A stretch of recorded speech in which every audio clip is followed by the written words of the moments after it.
Good morning, everyone, and thank you for being prompt.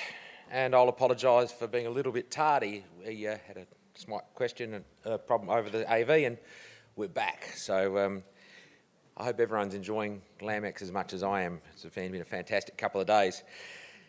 So to put truth to Rupert McCall's ode to the resilience and persistence of the Australian sheep producer, you've all turned up for a breakfast session after last night's dinner, so kudos to all of you.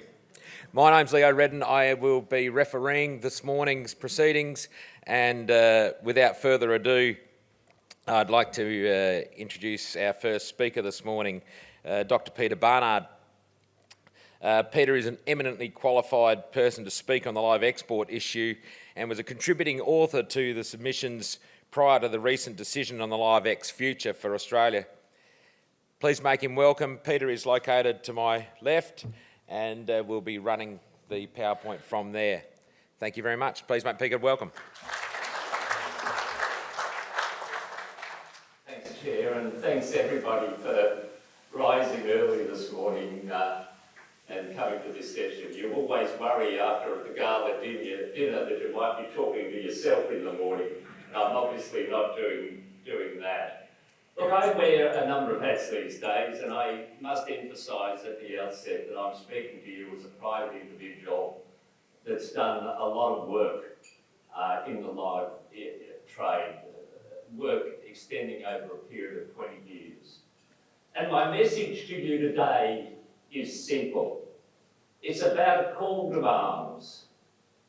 This policy, this ban on the live sheep trade, it cannot be allowed to be implemented.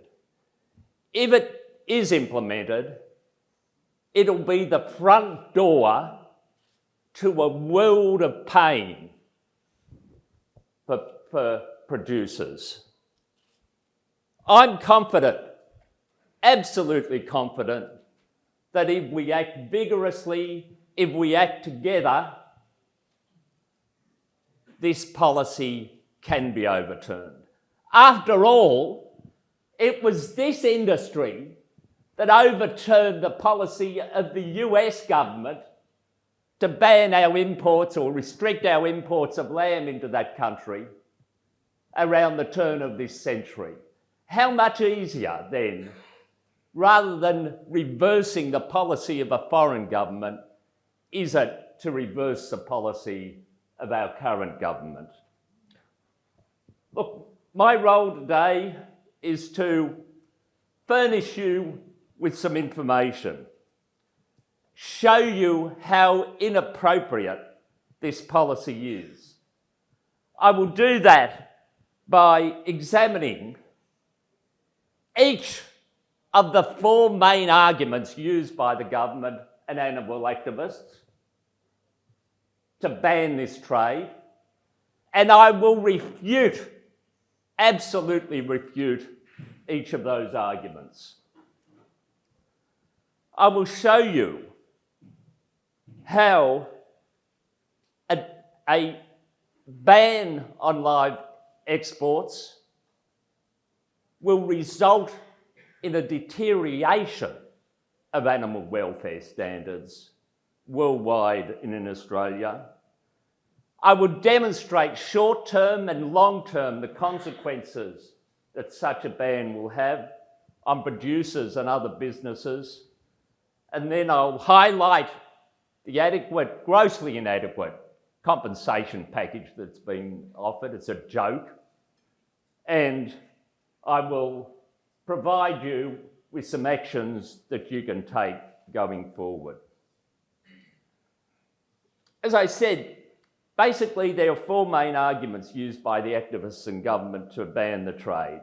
The first was that the Awasi incident resulted in a loss of social licence for the industry. The second is that the animal welfare record of the industry is poor. The third is the converse of that in a way, that animal welfare will improve if the trade is shut down. And the fourth, probably the simplest and most truthful argument, it was an election promise, a political deal. So let's just deal with the first of these arguments that are put by animal activists that it was the Iwasi that resulted in a loss of social licence for the industry. Now, there are two possibilities with the Iwasi incident, and only two possibilities about how that incident arose. The first is that it was concocted by animal activists and exaggerated by animal activists. And the second possibility is that the exporter was at fault. There can be no other possibilities with the Iwasi incident. It can only be those two possibilities that gave rise to that incident. Well, there's plenty of evidence for the first of those possibilities. It's now emerged, of course, that a seaman on the Iwasi that's normally paid $500 a month was paid in round terms $150,000 to take that video, the videos on board that ship. So that was an enormous temptation, $150,000 of temptation for those incidents to be concocted or at least exaggerated. Plenty of evidence for the first of those possibilities.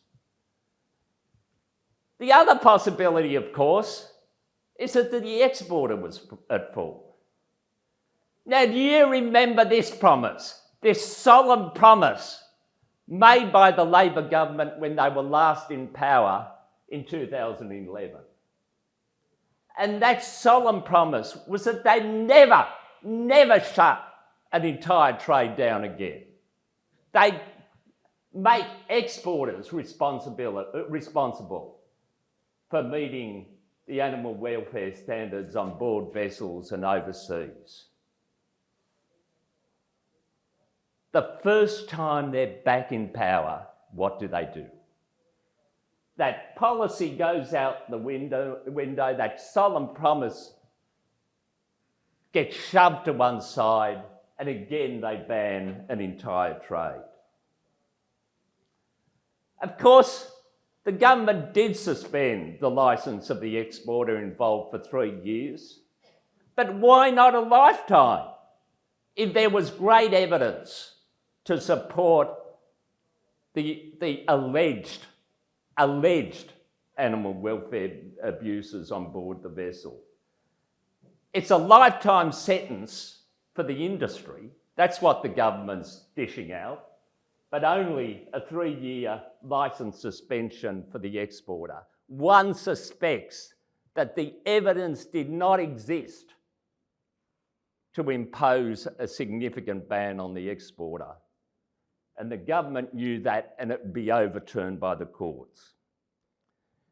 If evidence doesn't exist to impose a lifetime ban on industry due to the Iwasi, it certainly doesn't exist from general available animal welfare statistics. This chart you've probably seen 1,000 times before, but it's a remarkable chart of the enormous decline in mortalities on live export vessels going to the Middle East over a number of years. Mortalities are the only welfare data that's available across industry. I mean, the live, as we'll see in a moment, collects a lot of animal welfare data, an enormous amount. But most industries and most segments of industry, if they collect anything, only collect information on mortalities.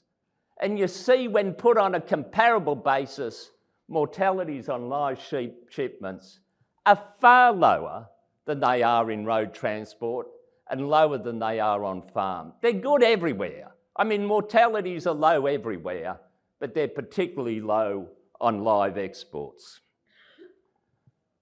But as I said, the animal activists say, look, mortalities are only part of the story. And they are only part of the story. Animal welfare is a complex mesh of different things. It's about good housing. It's about good feed and water. It's about good health. It's about good behaviour. And on live voyages, data is collected on every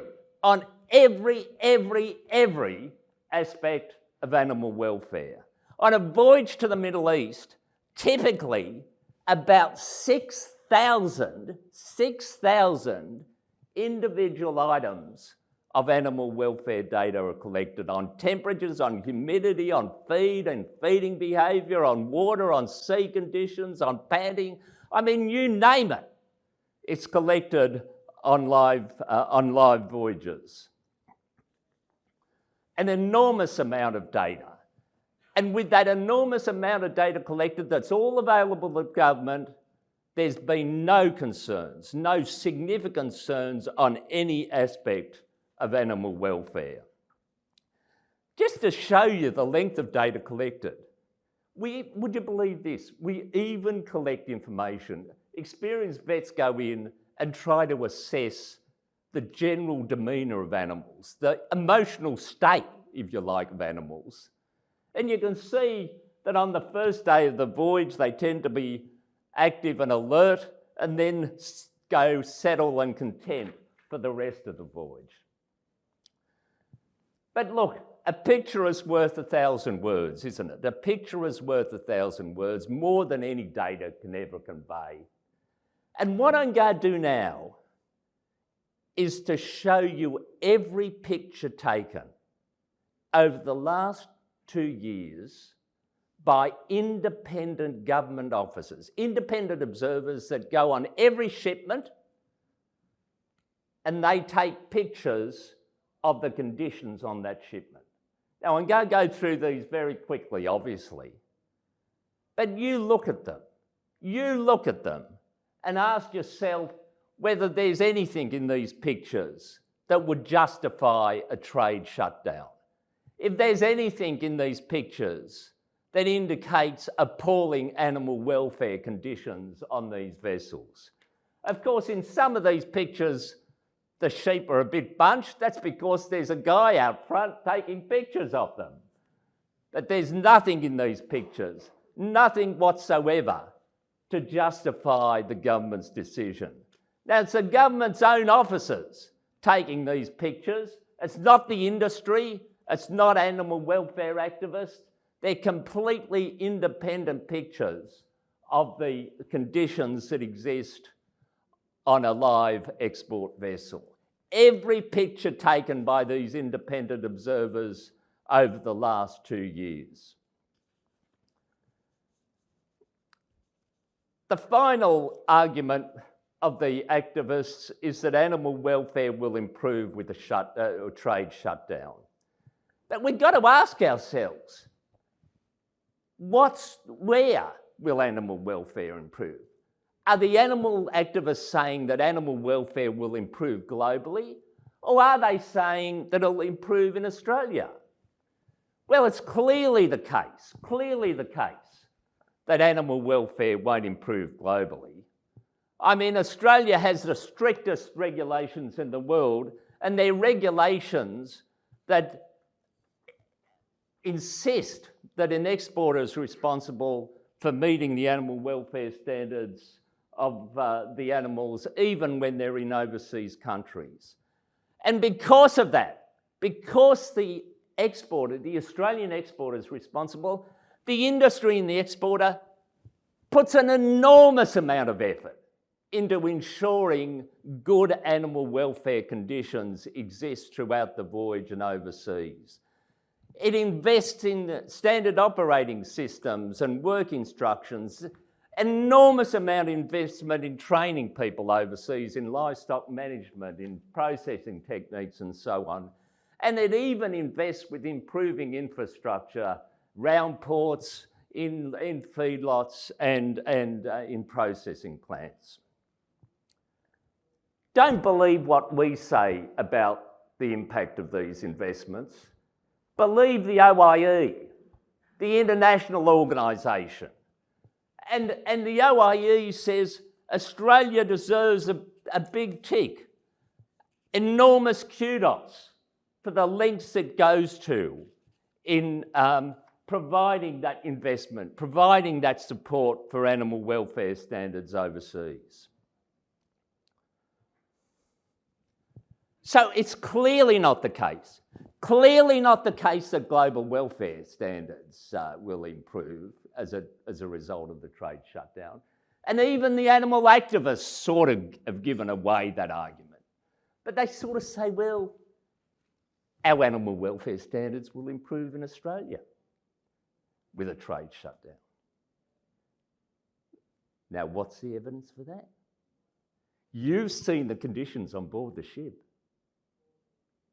Is there any concern there? Aren't they magnificent? What will happen is that already animals from Western Australia are coming over east in large numbers across the Nullarbor. Now I ask you this, that'll increase. And I ask you this, as an animal, what would you prefer?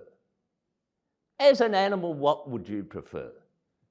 Travelling in a truck across the Nullarbor or on one of those vessels to the Middle East? Of course, if we refute all those arguments, you're only left with one.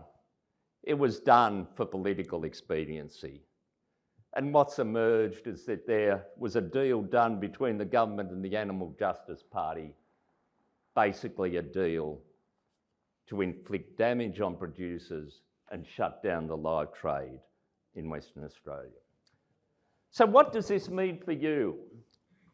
What does it mean short-term and long-term? Well, you know, to be honest with you, and I'm going to be honest with you, I don't think it will have a big impact short-term on producers in the East. I mean, there's been no shipments out of the East over the last 4 years. There'll be a ripple effect, of course, but it'll be relatively minor short-term. Greater impact in Western Australia. About 13% of turn-off in Western Australia is accounted for by live exports. So, of course, that's going to have an impact on Western Australian producers. I mean, the processors have been upfront. I mean, they've been enormously honest in this area and basically said, we can't pay the same prices that live exporters pay for your sheep.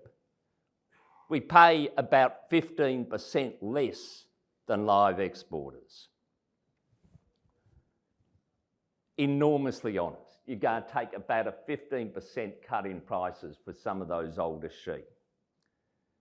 But in a way, more important than the price impact is the impact on risk. I mean, price is only one part of the story of running a business. It's really risk that you've got to control. And live exports, by providing an additional marketing option, is enormously beneficial in providing marketing options and in controlling risks for producers in Western Australia. Look, apart from producers, obviously a multiple of businesses will be affected. Feed manufacturers, fodder producers, agents, veterinarians, road transporters, not to mention our customers overseas. Those businesses spend money in rural towns. One person gave evidence in Western Australia that he spent $100,000 a year at the local IGA, his business, $50,000 at the local servo on fuel. He was the largest employer in Lake Grace. Enormous impact, flow-on impact to local towns. And with that enormous impact, the $107 million of compensation is a pittance. I mean, the Western Australian government said it was going to cost $123 million per year. So you discount that over 20 years, it's about $1.5 billion of compensation you need to break even. But the greatest cost of all is long term. It invites the heavy hand of government into your businesses if this policy succeeds. The animal activists won't stop where they're on live sheep. Next will be live cattle, then road transport, and then they'll get into your farm businesses. I mean, let's be honest about this. The animal activists have got an agenda, and it's to remove animal agriculture entirely. Look at the thing from the PETA site. They don't want animals to experiment on. They don't want animals raised to be eaten. They don't want animals raised to provide clothing. They don't want animals for entertainment. I mean, they want to shut down animal agriculture, and they won't stop at live sheep exports. So what can you do? Well, writing letters is important, enormously important. Personalised letters. Don't give in. You know, get your hand into gear and write the politicians a letter. And don't be disappointed if you get a standard reply. You will get a standard reply. It's the letter that counts. It's making the noise that counts. You know, support, become actively involved in campaigns. And these campaigns now exist. The Keep the Sheep campaign, Keep Farmers Farming campaign.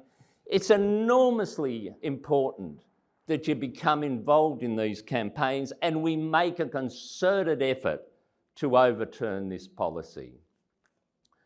And then finally, engagement with the community and all that will listen. And it's just having everyday conversations about the facts on live exports, about the challenges with farming animal agriculture. Just get people engaged, and that has a ripple effect throughout the community. Talk about your businesses, talk about this problem. Look, the bottom line is this. The political pain from banning the sheep trade to the Middle East, to this government, must be as great or greater than that incurred when they stopped the live cattle trade. There are probably 2 federal elections before the policy is implemented. Don't give up, because if you give up, I promise you, I absolutely promise you, this is just the beginning. Thank you.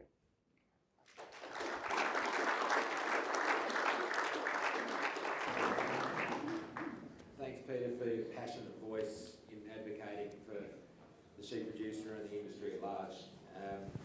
I believe we'll have a roving mic. Is there any questions from the floor? Can I ask you, Peter, heard yesterday during the presentations that truth and honesty are going to be the next big disruptors. Does presenting the truth make any difference? I think it can. You know, I think the live trade now, more than ever, is out there showing the sort of pictures that I showed today, taking video information on board the vessel, inviting people on to see the conditions on board the vessel. So, you know, that's an important mechanism of communication.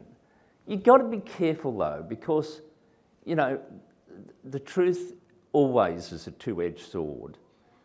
And they're always, I mean, you're involved with animal agriculture.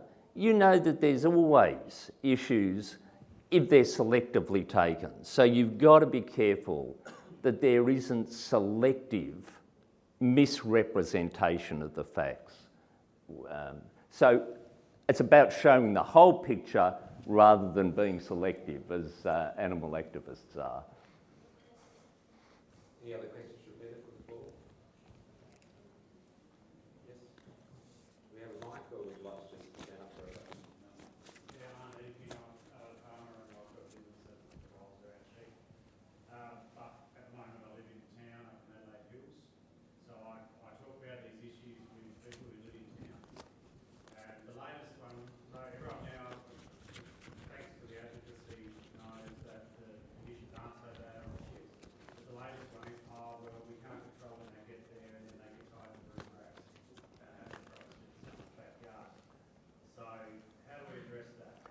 So that's equally incorrect. I mean, the exporter is responsible for applying high standards of animal welfare to those animals right through to slaughter. If there is issues with animal welfare in any of those animals, the exporter gets hauled before the department and can potentially have their licence suspended or removed due to those standards not being met. They're international standards that have been agreed by the Australian government and that are appropriate to ensure animal welfare is at a high level. And that's why the industry has invested so much. Individual exporters spend an enormous amount of time investing in those overseas facilities to make sure that animal welfare standards are maintained at high level. So it's absolutely incorrect. It's really good to hear what you put up about that, how Australia's trained the people over there. I think that message needs to get out. I'm just sort of saying what I'm hearing. Yeah. No, it's good that you're having the conversations. I mean, congratulations to you. Just so that we can meet those new directions. Because we're dealing with an ideology versus rational argument. Yeah. It's really hard to deal with, ideologists. Yeah. So that's really good to hear. Thank you. Thank you very much. Anyone else quickly?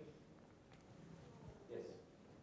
Peter, just a full disclosure, I'm the CEO of the Australian Livestock Exporters Council. One of the dilemmas that industry is facing, Peter, is the discussion about, well, we've got such a terrible package out of the government. Should we be trying to get a better package and all those sort of things? I'd be very interested in your views on that. And I'll just mention to everyone, we've got to keep the sheep stand down in the hall. So come down and sign up if you get a chance. Thank you. Look, I think the package is focusing on the minutiae. I wouldn't worry about the package because no amount of compensation will be sufficient to redress the damage that's going to be done to animal agriculture, not from stopping the live trade per se, but the flow-on effects that will inevitably occur if this... you've got to think, I thought after 2011, I thought the government will never again ban a trade because it had such an effect. It had such bad political ramifications for the government.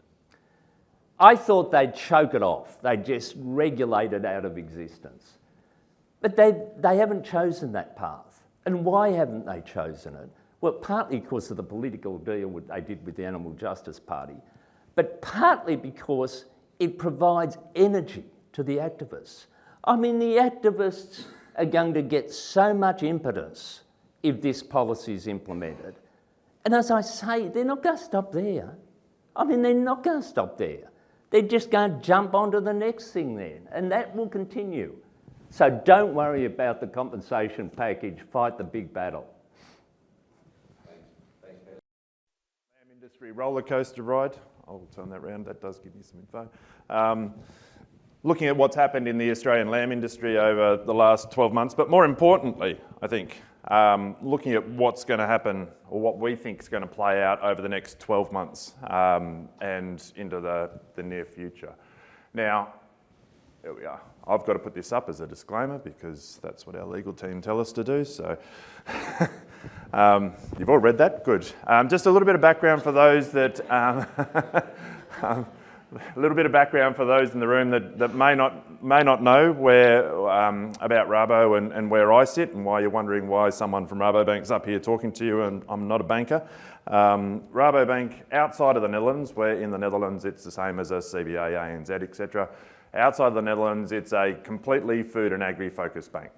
That's our only exposure. So the challenge with that is we don't have the ability to flip in and out of different sectors and balance off different speeds of the economy at the same time. So when they made the decision to go into that process, they set up this Rabo research team, as we call ourselves now, and we're a group of about 80 odd analysts, food and agricultural analysts around the world, operating in all the regions where Rabo is present. And part of our job is to look at what's going on in the market and then provide that information and insight back to the bank itself. So it has the confidence to continue to operate in that space because we can tell them, yes, prices have dropped this year, but we think the forecast is going to do this, and over the next 5 to 10 years, the market's going to look like that. So that was the main reason why we were set up. We realise it's a massive asset and something that we want to try and share with people. So hence my role. I look after all the livestock stuff, so beef, pork, poultry, seafood, sheep meat, is part of sharing that knowledge and insight with you. So that's why I am here. So the roller coaster ride that has been the Australian lamb industry, I don't really need to talk to this slide. Everyone's seen what's happened in the Australian lamb market with prices and where we've gone over the last, this is the last 5 years, 5+ years there, but rises of prices in the order of 40% and falls of prices in the order of about 60%. It's been a huge roller coaster ride. And I was thinking, well, how am I going to talk about this as a roller coaster? Nothing better at the moment. It's a very strong Olympic theme today and yesterday, I think, partly due to the fact that they're on at the moment, some pretty good success, but a bit of a roller coaster of emotions in the Olympics as well, from the triumph and jubilation to some of the sadness of those that may not have achieved what they were looking to achieve at the Olympics. So I thought, well, let's make it an Olympic theme and we'll walk through it. And we'll try and compare the Olympics with the Australian sheep market or the Australian sheep meat market. Now, quick question, who knows what the Olympic motto is? The 4 things they aim for. So faster, stronger, higher, and they've added together as well. So I'm going to quickly talk through those 4 as we walk through this presentation and draw a few little bits out of what I think is happening in the market at the moment in those spaces. So first of all, faster. I need to turn this around. This is a household name now, I'm sure, isn't he? Everyone knows who this bloke is. Probably didn't know who he was 5 days ago, 6 days ago. Noah Lyles, fastest man in the world at the moment, running 9.79 seconds. So. Following him on Instagram or something. Right, so faster from a sheep point of view. Who knows who this bloke is? No? This is going to be a little bit of a quiz as we go through, try and get you excited for the morning. Floyd Neal. He won the quick shear, speed shear competition in February this year, so 20.65 seconds for a sheep. That was pretty quick. I think someone said he's a Kiwi, but he's got a team over in WA, so I don't know if anyone's come across him before or his team, but anyway. Right, faster. From a livestock point of view or from a sheep market point of view, I've put it up here as faster as in faster processing, but technically you can't go faster, you go at the speed you have to go. You either add more shifts or add more days in terms of faster. But I wanted to highlight here where we sit in the Australian sheep meat industry at the moment and what I think is probably our challenge, but also possibly the biggest thing that's going to shift the needle. And that's how many lambs are in the market at the moment. This is the weekly kill number. If you look at the quarterly numbers from the ABS, Q1 this year we were up 24% for slaughter numbers compared to the same quarter last year. As you can see, the weekly kill that brings it all the way up to July there, we're up 21% on where we were this time last year. Record numbers of lamb produced last year, close to 600,000 tonnes of production. We're going to go more than that this year. Unfortunately, we've timed this massive volume of lamb coming onto the market at the same time the global market and the domestic market and the consumer in those markets is a little bit uncertain about the future and is not necessarily willing to part with their money as they were a couple of years ago. So huge numbers of lamb in the market at the moment. I've got a model that I try and use to give me some sort of indication on prices and I'll show that in a minute. But I've just run those numbers through that model, and for me to get a $7 lamb price, we would have to knock about 16% off our lamb slaughter at the moment. For me to get an $8 lamb price, I'd have to knock over 20% off in terms of the lamb volume going through the market at the moment, leaving everything else the same from a demand side point of view. So the biggest question mark I've got at the moment from a lamb industry is, what's that new season volume of lambs going to be like? If we see a significant contraction in that, there's definitely a lot of positive upside. If we don't see as much of a contraction in that, we're not going to have that same rebalancing of the supply and demand, I don't think. So we won't necessarily see prices as high as what we expect them to do. So that was just me playing around with the model to get an idea of how sensitive this is. As I said, we're looking at potentially having to drop 20% of lambs out of the slaughter numbers to try and get us up to the prices where we are to rebalance that. How do we figure out what that lamb supply is going to be in this coming 12 months? Well, sheep slaughter gives you a bit of an idea. Unfortunately, they don't publish numbers around male and female sheep slaughter. It's just a total sheep number. You have to imagine that a large proportion of those are going to be the ewes in the flock coming through. And as you can see from last year, the blue line started to head up towards the end of the year.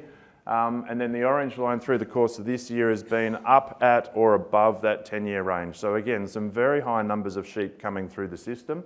First quarter ABS figures show it was a 14% increase, I think, year on year. Weekly numbers up to July saying we're 16% ahead of last year. So some large numbers of sheep coming through the system. Whether or not that has an impact on the numbers of lamb on the ground, based on obviously the number of ewes that are being joined and obviously the lambing rates that come into it. And travelling through Victoria as well and speaking to a number of people through the southeastern part of Australia and including Western Australia as well, obviously seasonal conditions are going to have a bit of an influence on those lamb numbers as well.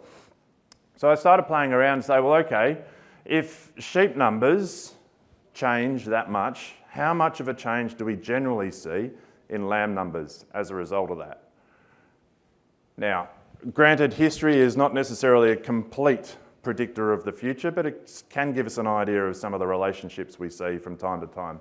So I went back the last 40 years. This is the year-on-year change in sheep slaughter and the year-on-year change in lamb slaughter for each of the years over the last 40 years. You can see here by circling a number of these are 3, there's actually 4 or 5 up there, where that sheep slaughter is above 10%. So the change in sheep slaughter from year on year is above 10%. If you look at the subsequent years after those for the lamb slaughter, most of them, or 3, well there's actually, 3 out of the 4 there, sees a decline in lamb slaughter the following year and the next year after that. On average, after seeing sheep slaughter increase by 10%, lamb slaughter contracts by 3% the following year. Now remember before I said for us to get to a $8 lamb price, we're needing a 20% contraction in lamb slaughter. So history suggests that we don't necessarily see a huge shock or huge reduction in lamb numbers as a result of a large increase in sheep slaughter. I wanted to point this one out as a bit of an anomaly in it. That one we saw a massive jump in sheep slaughter, up over 50%, and we're at 47% year-on-year increase last year, so we're sort of in the same magnitude, but the subsequent years after that we actually saw lamb numbers increase. So I wanted to highlight, because we've seen large numbers of sheep through the system over the last 12 months, it doesn't necessarily mean we're going to see a contraction in lamb numbers. Logic would suggest we should, but we may not in terms of any correction in the supply chain to do that. Now, obviously, you've got to overlay the seasonal conditions and what that means in terms of conception rates and also lambing rates as well. But this was me trying to play around to figure out, well, what is the oncoming season going to look like from a lamb supply? Because I think that is the biggest driver of where our prices are going to go over the next 12 months.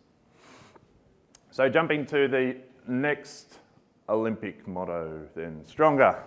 Anyone know who this bloke is? This is Tokyo Olympics, so 3 years ago. Someone's got it, have they? Yeah. Matt Lasher, that's right. I didn't know it, I needed to put it up there. I can't remember his name. 265 kilos, that's pretty impressive. I just struggled to get my own body weight out of bed this morning. How can you talk about stronger in the sheep industry? Well, another person carrying a whole lot of weight was this bloke. Chris from the ACT, apparently, 41 kilos worth of fleece. So I think there have been a few more that have been quite a large fleece too. But anyway, so stronger, what's happening in our markets? So we've looked at the supply side, what's happening on the demand side. And we have to turn our attention to export markets now. The Australian lamb industry last year exported 63% of its production. If you go back 10 years, or it's actually 12 years, if you go back 12 years, only 50% of our production went overseas. As we produce more, the Australian consumer's not necessarily eating a lot more, although I'll show you something about that in a minute. So the increased production goes overseas. That means more of our market is influenced by that global market. That has a bigger influence on our overall prices and our demand in our market. Now, the Asian markets are, call them weak, soft. It's hard to get a lot of information out of them, and to be honest, trying to estimate demand is a lot harder than trying to guess supply. But here are a couple of anecdotal things that give us a bit of an indication of the situation in China. We all hear the headline news about, was it last week, I think? GDP figures for China came out and they were 4.8% growth. Everyone was hoping, or their target is 5%, so it's weaker than what they thought it was going to be.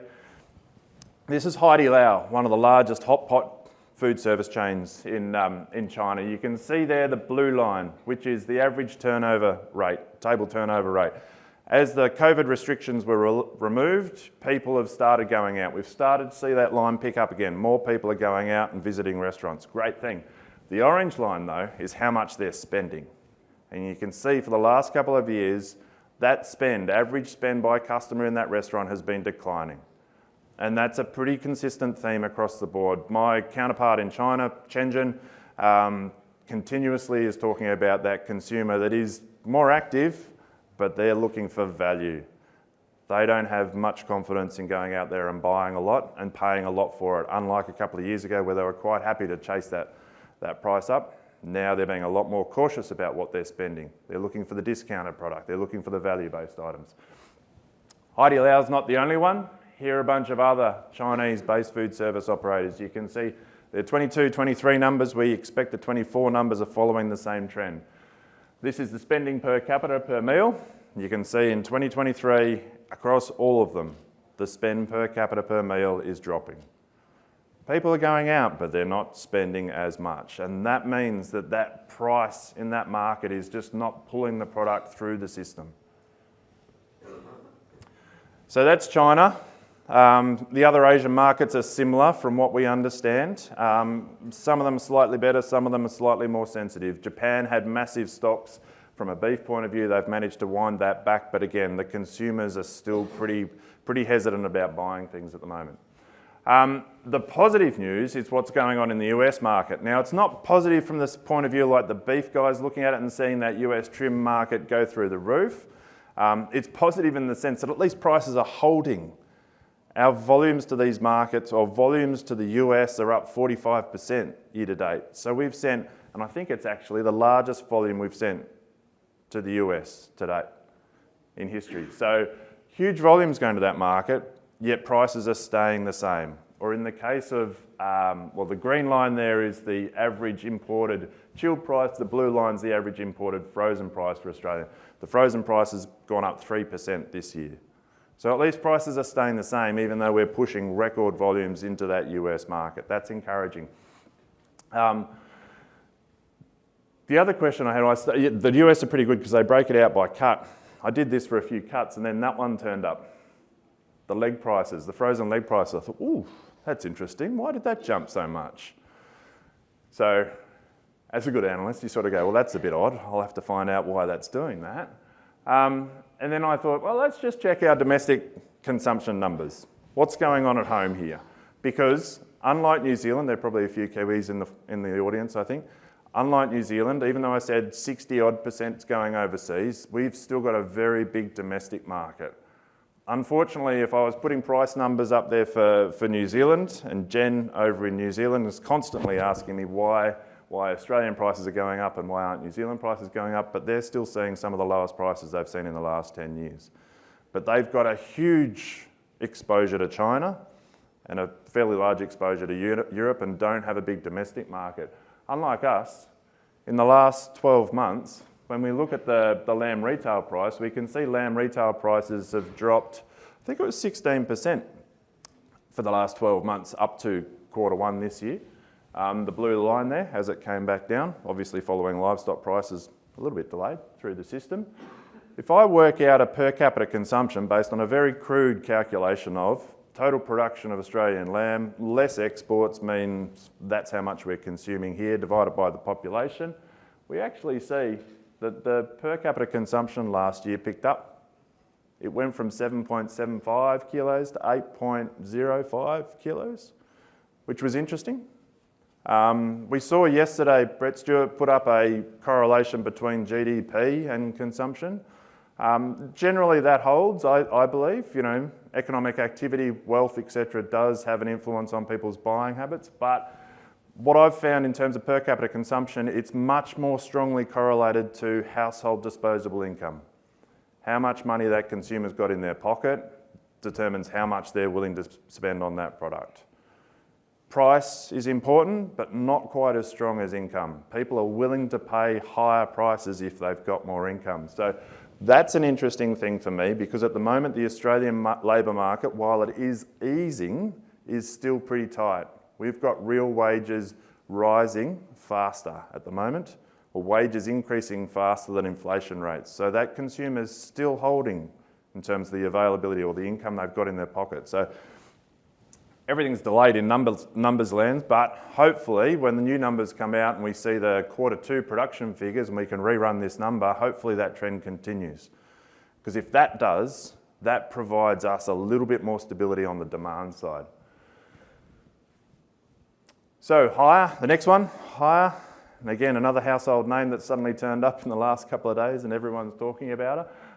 Gold to Nina Kennedy for 4.9 metres over the pole vault. Pretty impressive effort, I thought. What's higher in the sheep market? Well, I couldn't find anything.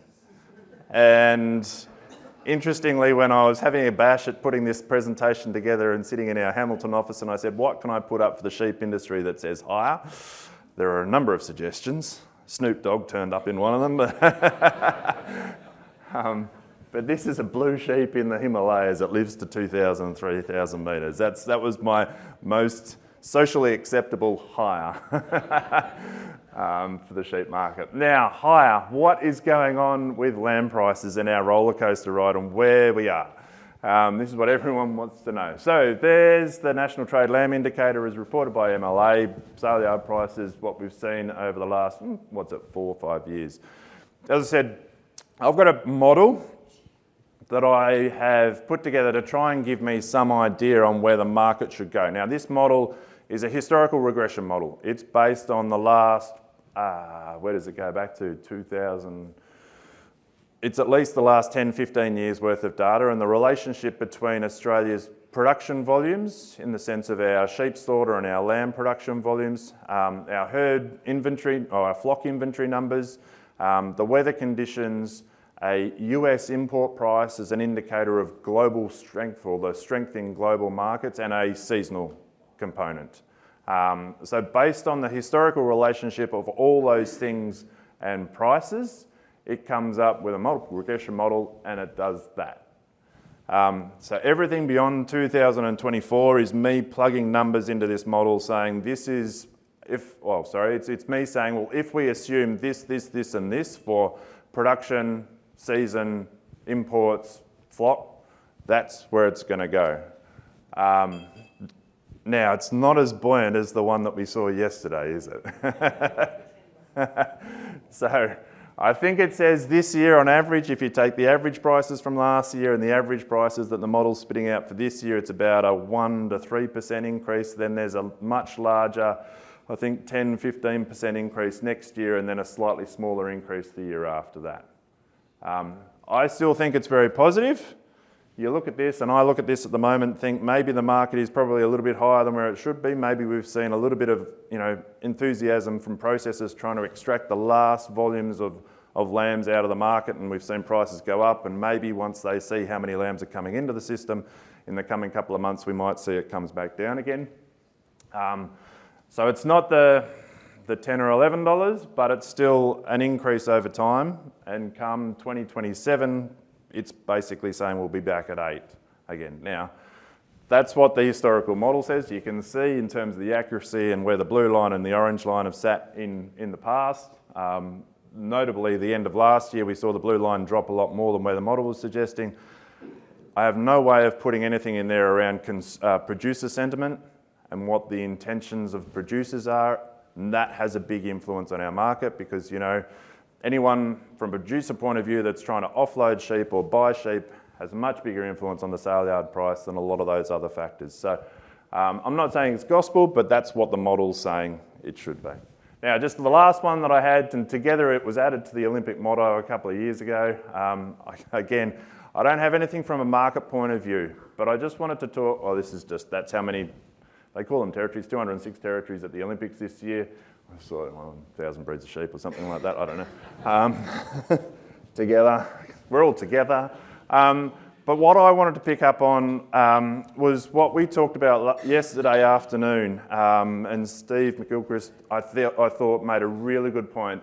Together, in the sense of the industry working together, the fact that your Australian sheep breeding values are crossbreeds, and really me putting up breeds there was probably the wrong thing, but as an industry, the opportunity to work together across breeds, across operators in that supply chain to actually promote the product into a market, because really I think from an Australian New Zealand point of view as a lamb producer into a global market, it is beholden on us to foster and cultivate that demand into that market. We're very fortunate. I think the lamb industry is very fortunate that you don't have a Brazil or a US or an India sitting out there with huge volumes of production that can go up and down and influence the market through supply.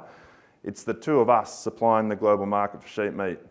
So it's really incumbent on us to grow that demand to accommodate our increased production. And to my mind, and this was a little bit of what came out of yesterday, but having chats with people like Will Barton and others in it, the ability to really know what that consumer wants and provide that for them. And to me, that comes down to ensuring you've got the consistent quality that they want. Speaking to our US guy, and it's, lamb is not on his radar. But when he says, well, we eat 200 grams a year.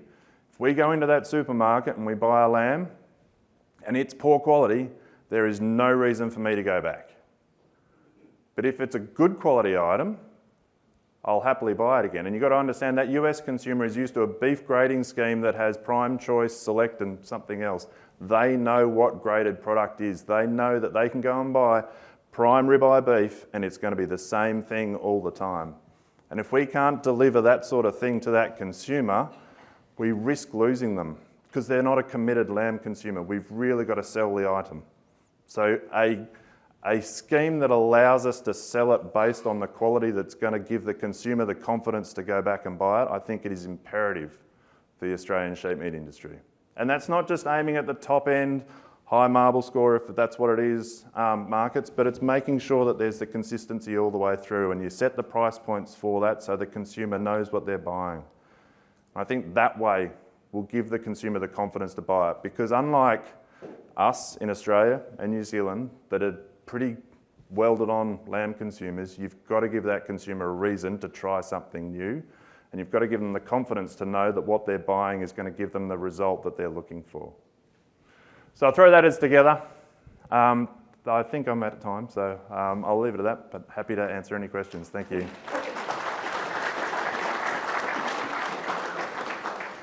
Thank you, Angus. Love a little bit of hope. I'm going to grab the floor first myself, mate. Yeah. Given the way you've wrapped up your presentation and yesterday's MLA discussion from the plenary theatre, is MSA grading for lamb, is that one of the mechanisms to insulate us from the wild swings? Is it like that product separation? Yeah, I think it helps. It definitely helps because you can get a consumer that is much more committed to buying the product. Unlike what I think has happened, and there are probably some processors walking around that would tell you better than I, but that US market that's seen, economic conditions tighten up a little bit, the consumer's a little bit uncertain. If they're not confident in the product, they're going to go back to their staples, what they know. So if you can give them something that gives them a reason to keep buying it, it just cements that demand a little bit more. So I think it does help on that sense in terms of the markets. We know that those markets are going to be a little bit more stable, a little bit more consistent. We're always going to have to battle seasonal conditions and local seasonality in terms of a supply side of things that will have an influence on supply, and then throw into that all the geopolitical stuff and other things around trade, etc., and animal health, etc. But I think it would contribute to a more stable environment, yes. A little more niche, a little less commodity. Yeah. Anything else from the floor? Baker. Just probably further to that point, Angus, obviously cover other animal proteins. Is there any other opportunities or disruptors in changing from lamb? Because obviously we're, as you indicated, one of the larger exporters, but is there that transition to other animal proteins or any risks or opportunities there? That other markets are doing because of the current situation? My guess would be that yes, we've seen that in the US. That US consumer that is a little bit more conscious about what's going on, and granted, the US consumer is one of the strongest meat eaters in the world and they are pretty buoyant at the moment, but they are still being a little bit cautious about it. They'll go back to what they know, and beef is their default. Likewise, I would imagine in the Chinese markets, etc., there are pockets in that market where sheep meat is a more staple sort of protein, but likewise I'd expect them to go back to pork from a pricing point of view. But lamb is not a key protein for, I think, pretty much any market in the world in terms of like the top consumed protein, but it is one that is accepted across the board in almost every market, as was said the other day. So I think, as I said, it's not the challenge, but the onus is on the industry here to foster that demand in those markets so that that consumer sees it as a much more important part of their overall diet. I reckon we've got time for one more. Anyone has one? We've got, and of course we've got two. Angus, that spend per meal Yes. in China, does that reflect the wine industry at all? Ah, The wine consumption's gone down a lot. yeah, good question. Could probably, yes.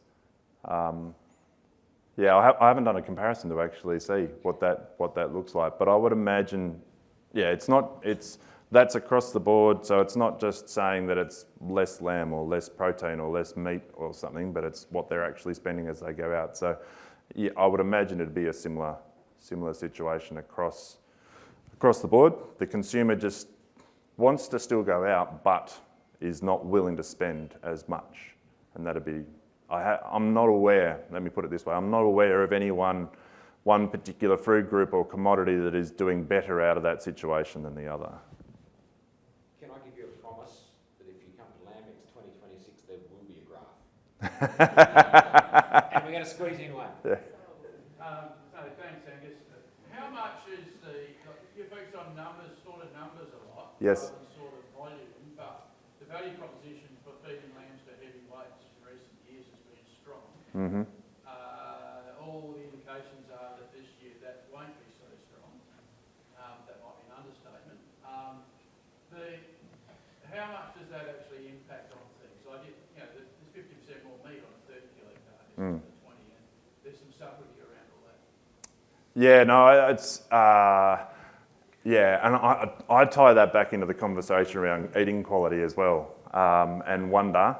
Again, there are probably wiser people in the room than me that have done the work in this space, but speaking to Lance, my colleague in the US, about what's happened over there from a beef point of view, and they're doing exactly the same thing over there at the moment because their cattle numbers are down. They are just feeding them as long as they can. Their average days on feed in the US have gone from 160 to 180. They've put on, it's a pounds number, Lance said 36 extra pounds compared to last year in terms of what they're feeding cattle to. They're adding weight to it, but he questions whether or not that is actually going to be a beneficial thing in the long term. You obviously get a whole lot of additional health issues when you start feeding things and making them bigger. I wonder from a consumer point of view too, and I think it's particularly relevant from the lamb industry. Lamb, and this is only coming from me as my single sample size consumer, but I like a loin, an eye muscle area of that in my loin chops. Do we want to grow something bigger? Again, the experience, I went to the US in 2019 and saw a couple of the lamb feedlots over there and saw what they were doing with lambs, and I can't remember off the top of my head, if our average carcass weight's 23 and a bit kilos, I think they're up around 26 or something like that. Plus, there were some lambs in that feedlot that were 70 kilos live weight. they are producing big things. I said, what do you do with it? Oh, we just trim it all off. And to me, it's like, well, why produce it if you're going to cut it all off, sort of thing. So, yeah, I think it's a really interesting thing. And you can see, to me, the influence of the US market drawing our lamb sizes up. I wonder, well, I think we should always go back and just continue to question, is that the best direction we need to go for that consumer? And then, obviously, off the back of that, from a production point of view, how do you fit into that system? Maybe it is, and maybe that's what the consumer wants, and therefore it works. If not, it might be just a little bit of a rejig. Yeah. Thanks for the questions, everyone, and thanks, Angus. Round of applause, please. Thank you. Thank you. Well, our final speaker for this morning's business breakfast session is Sandy McEachern from Aggregate Ag. Let's find out from Sandy if our producers' shrinking margins are a symptom of the broader inflationary environment that all businesses are in, or is there something else at play? Morning, everyone. Thank you, Leo. Yeah, I've seen a lot of positive, talks in the last 2 days, and a lot of reflection on some really great stuff that's been happening in the lamb industry. My business, which is largely focused on looking at the profits that my clients are making, and if you drew a line from here to Brisbane, the data through our benchmarking that we collect essentially comes from below that line predominantly. And so we've been looking at the production and profits that have come out of our clients' businesses for the last 30 years, and what I use here today will be a lot of that data and what's changed over that 30 years. It's the lamb industry is really testing one key rule that we've always stuck to, and that is it's not about what you do, it's about how well you do it. So if you look across the industries over a long period of time, everyone gets their time in the sun, but predominantly they all come out average over the long term about the same in terms of relative profitability. There is one exception to that, and that is the prime lamb industry, which if you look at it over the last 5 years, 10 years, 20 years, 30 years, it has averaged 20% lower profit per DSE than any other industry. I'm not saying people haven't made a profit. I'm saying the relative profit has been lower on average than other industries. I can still cling to, if you're really good at it, you're better than being average at something else, right? I can still cling to that, but it is testing my resolve. What is going on in this industry? Because there has been a lot of really positive things happen in this industry over that period of time, and a lot of really positive change in that industry. So my presentation today is to reflect on some of those changes and then to give you some ideas about why I think this isn't materialising into the hip pocket. And let's face it, that's what it's all about, right? This isn't about what we love to do and our pride in what we produce for the consumer. This is about money. So, if you look at some of these positives, if you look at per head performance of the industry, and this is the average across all flocks benchmarked over that period of time, on some of the key per head measures, we are making significant progress. Maybe we're not where we think we are, but we're making significant per head progress. Carcass weights, average sale weights, are going up. Consistently through time, they are going up. Is it genetics? Is it nutrition? Is it time? Okay, but those things being put together are seeing us meet heavier and heavier carcass weights through time. Reproduction rates are going up through time. Again, genetics, nutrition, there's some key things that the industry has been focused on that are delivering these per head improvements in the product and in terms of the flock and what it's producing. So the sheep have got better, and I think the industry is managing them better to get more out of each sheep on a per head basis. And so it isn't that things aren't improving at all. These are just some simple metrics and averages over that period of time that You know, everyone's profit is made up of three things: the price we get for it, the amount we produce, and what it costs us to produce that product. So if we can boil everyone's profits back down to those three things. If price is not the issue, if we're saying that lamb hasn't been as profitable as the wool industry, which it hasn't, if we're saying that, it's not because of the price.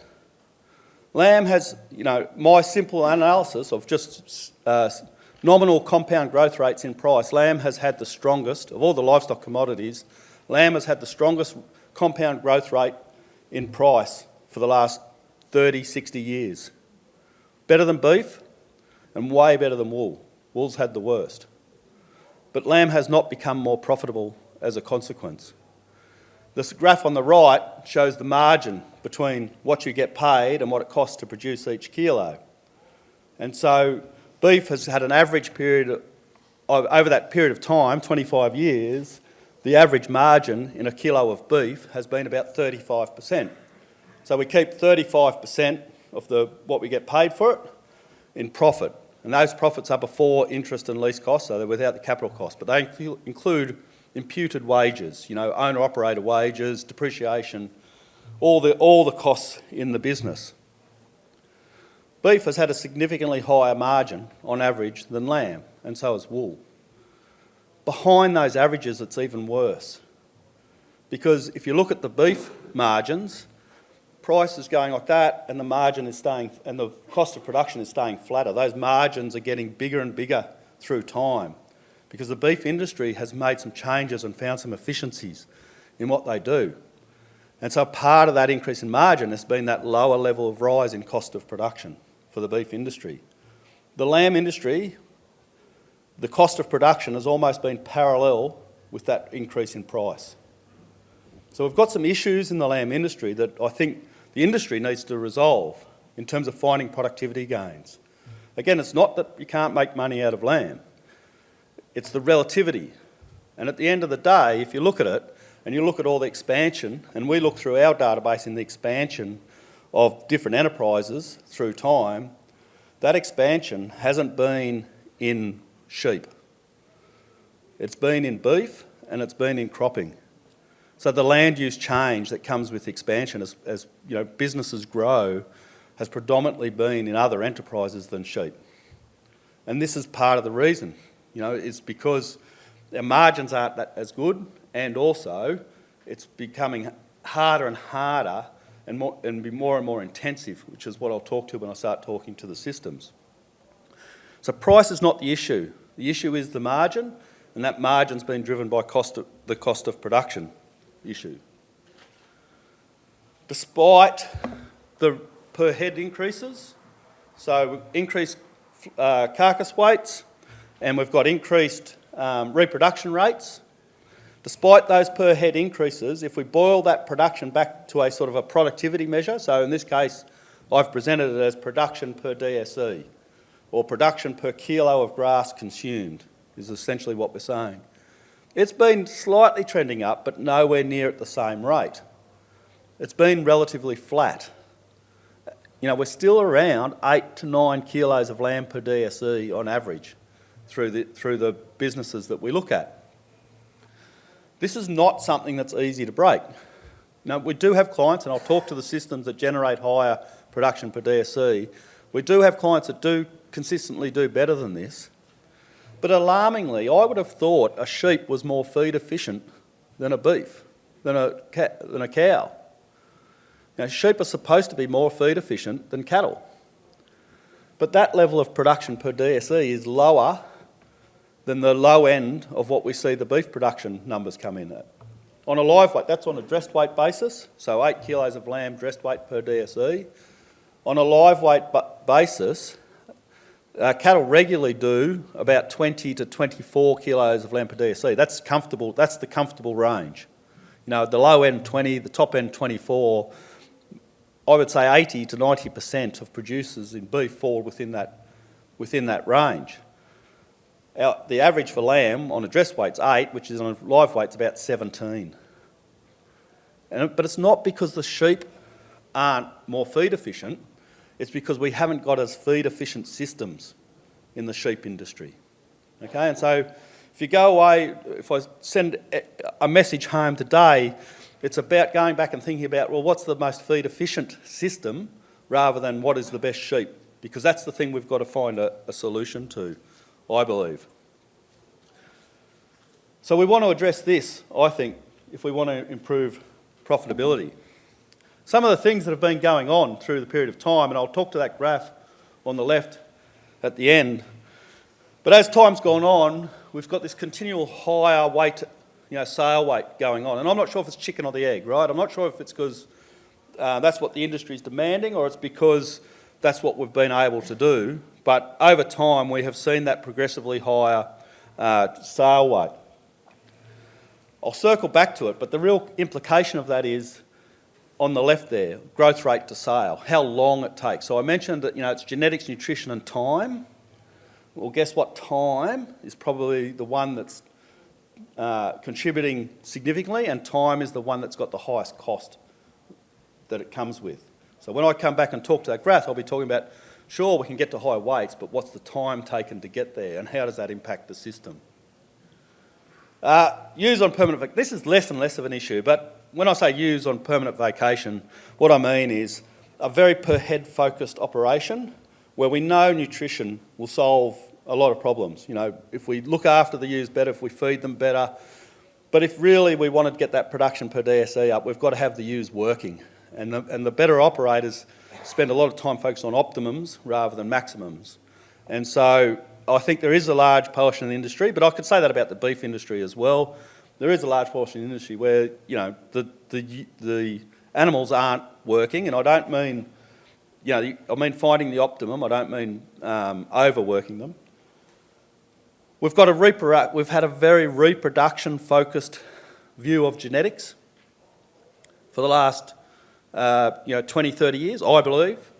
We're always talking about lambing percentages and reproduction rates and number of lambs weaned out of ewe lambs, and that if we talk about the KPIs that gets mentioned the most in the lamb industry, it's really been around reproduction. But if you look through our data, reproduction is not the one that's constraining production per DSE. The one that's constraining production per DSE is growth rate to sale.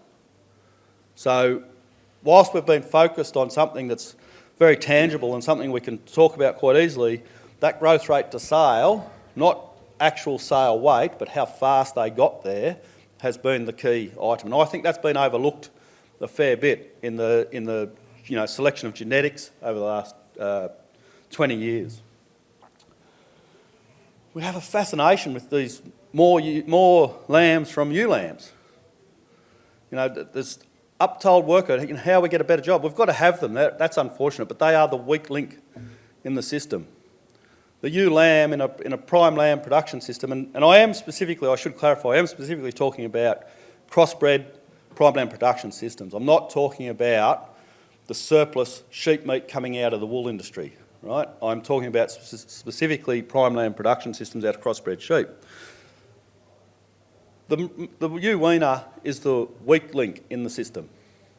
Lower reproduction rates, lower growth rates to sale of lambs out of those ewe lambs.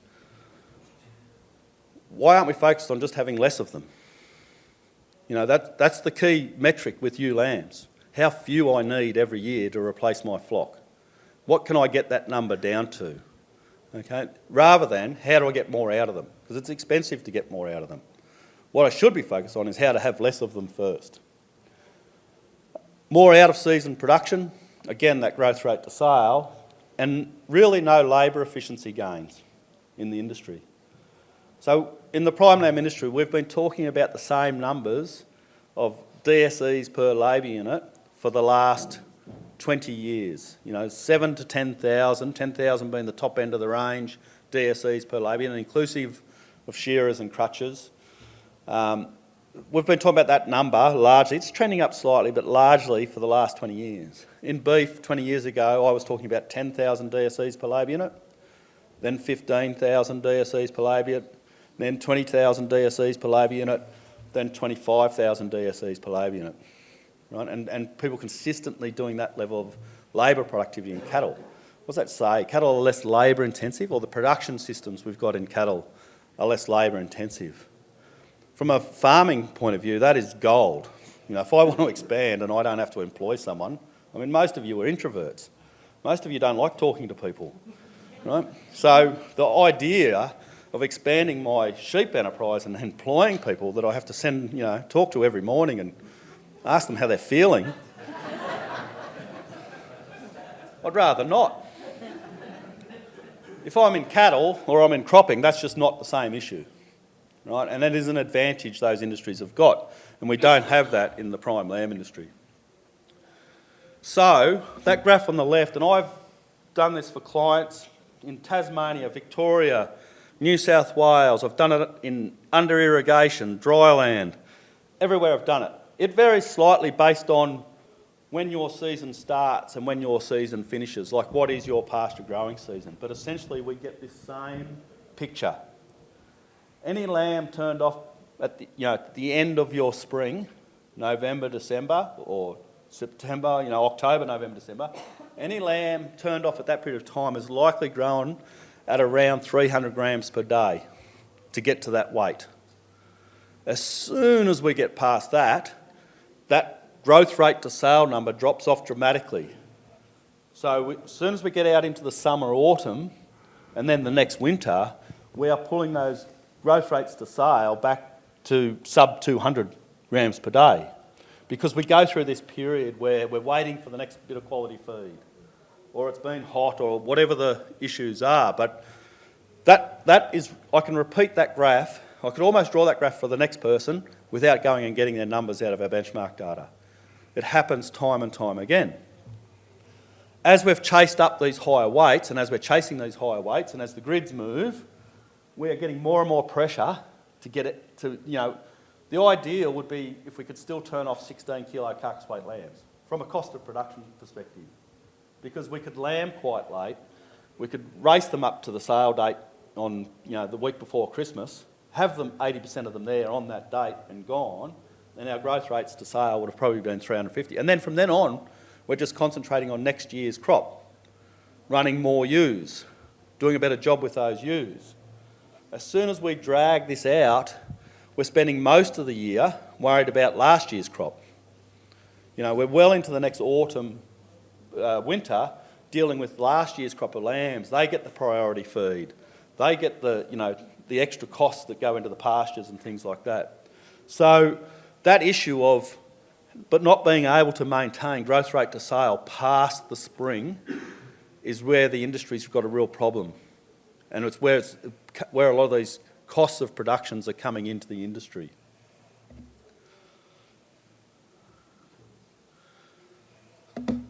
Alarmingly, when Angus put up that graph and said the price is going to get to $7 to $8, I'm sitting out in the front row going, well, the average cost of production last year for a kilo of lamb dressed weight was $6.70. When I say last year, actually that wasn't last year. It'll be higher the year we've just gone through and the year we're in now because of the season. But the average cost of production in what was actually a reasonable year was $6.70 per kilo dressed weight in these farms that we benchmarked. So that 25% margin's under threat. The good news, and there's always good news, is the really efficient systems are sitting at around sub $5, $4.80, okay? It is possible to have your cost of production down there. It is possible to set up a system that does that.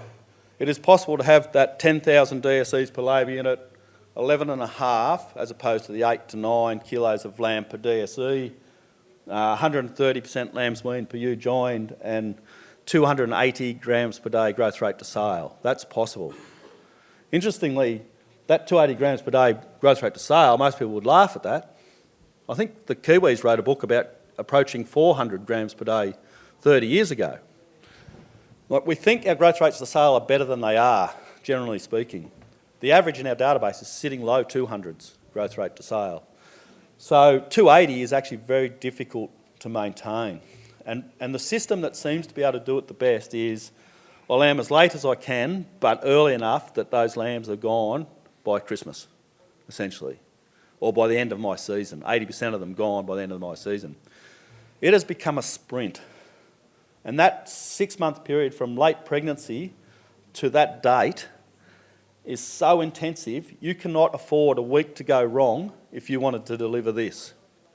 And so what we've done is we've created, there is a system there that can deliver it, but Jesus, it's exhausting, you know, and frustrating, because you think you've got it, you know, dealing with live animals, we think we've got the system, and then, you know, it's too wet, or, you know, we get worms, or something happens and it breaks. And if we can't find that something quick enough, if it's 2 weeks, 3 weeks, it's lost.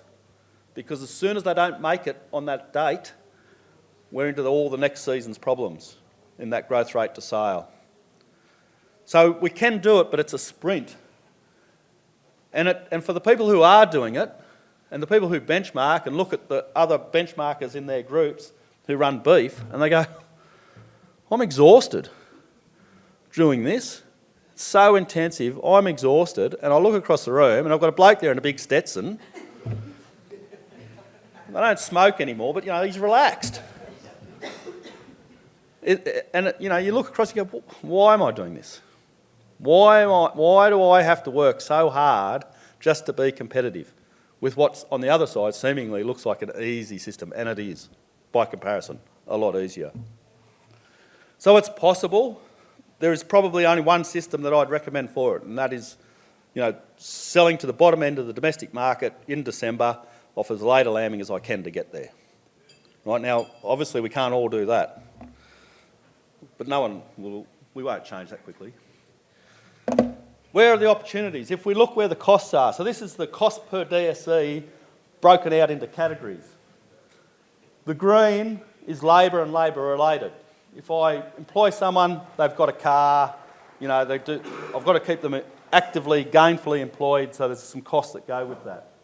In the animal management is shearing and crutching in that, and it's a large portion of that animal management. A large portion of our costs are labour-related costs. It would be nice to be hearing from the industry that we've got labour-related improvements coming. You know, not more and more intensive management and more skill going into the industry.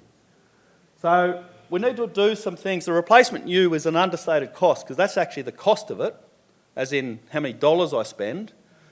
But on top of that, it's the drain on production per DSE. Lambs from ewe lambs, later born lambs from ewe lambs, right? So some ideas for improvement. Avoid an uneconomic culling. If it's not highly repeatable, do not cull for it. Like death's highly repeatable, bad udders are highly repeatable, but there's a lot of things that people cull for that aren't highly repeatable. If it's not highly repeatable, don't cull for it, because you're replacing that animal with a ewe lamb, and the ewe lamb is the weak link, the real weak link. So perversely, culling lowers flock fertility, lowers reproduction rates for the flock, because it changes our flock structure towards our weakest link.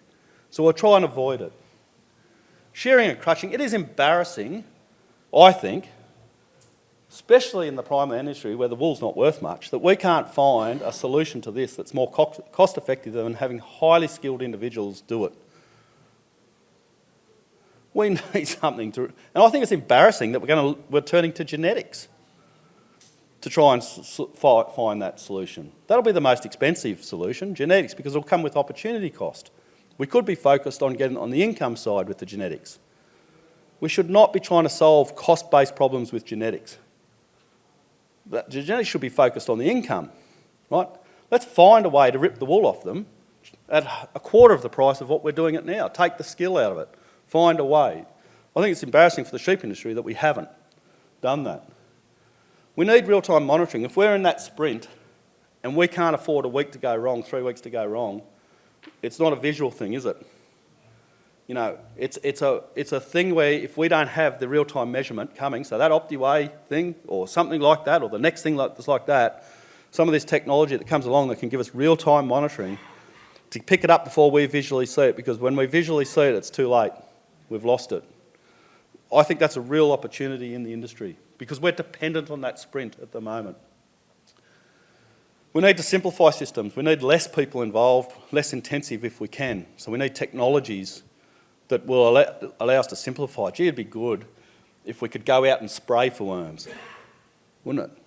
As opposed to bringing them all in and individually treating every animal. You know, if we could find solutions around that, that would be great.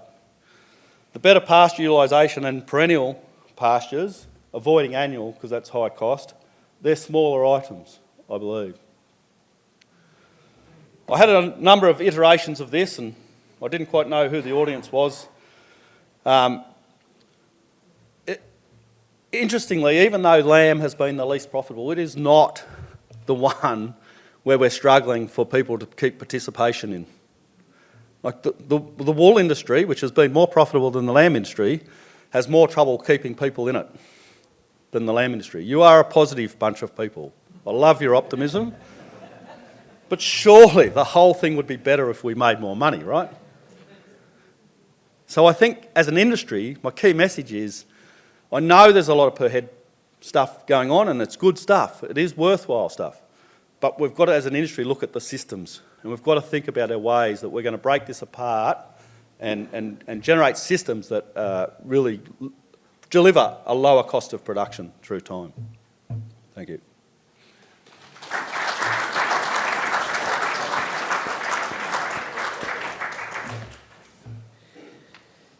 Thanks very much, Sandy. Plenty to think about there. Quick question from the floor here, from myself. Specialisation and separation of breeding and finishing programs, is that part of the solution? So I think one day the store lamb, finishing lamb system will be a thing. But at the moment, the target weights for store lamb are too high and our production per DSE isn't good enough in a store lamb system. So the feedlot industry has been great for the beef system. It's allowed the feeder system to become a really efficient production system. I think one day in the prime lamb it'll happen. Perhaps I think we're headed that way, particularly if carcass weights go higher and higher. But at present, I would not recommend to a client that you become a store lamb producer. Because your production per DSE will be lower and the price compensation isn't good enough at this point in time, or hasn't been to this point in time. Take it. Yeah, look, interestingly enough, breeding's actually been better. Right, so we're a bit at fault here because we present our trading data, benchmark data, and that trading data is always to market value at any point in time. When we do our breeding comparisons, we keep inventory valuations fixed to take that noise of what sheep were worth last year versus next year. And then every now and again we lift them to the next level in the market. And our breeding enterprises haven't captured the fact that sheep have gone from being worth $100 to $200 to $250. When you add that, like that profit that's been booked straight to the balance sheet, when you bring that back in, breeding is as good, if not better, than the trading has been. So trading's good, but I think around the edges, not as core. Not as core. Anyone else? Any other questions from the floor? Elkie. So just comment on, I guess, so some systems like buying replacement use compared to breeding replacement use? Yep. To be honest, I think buying in is cheaper than breeding your own. And is that because buying in can be cheaper, a lot cheaper. There are some buy prices that overrule that, but yeah, it's because the lost productivity in the ewe lamb. Yeah, all the cost of getting it up to a weight and then getting that lamb out of it and then the late lambing, all those systems issues that they create. So that hidden cost of lost production per DSE that it creates means I think, and the last time we did the numbers, $5 a DSE was the difference. $5 a DSE better off from buying them in than breeding your own. One more.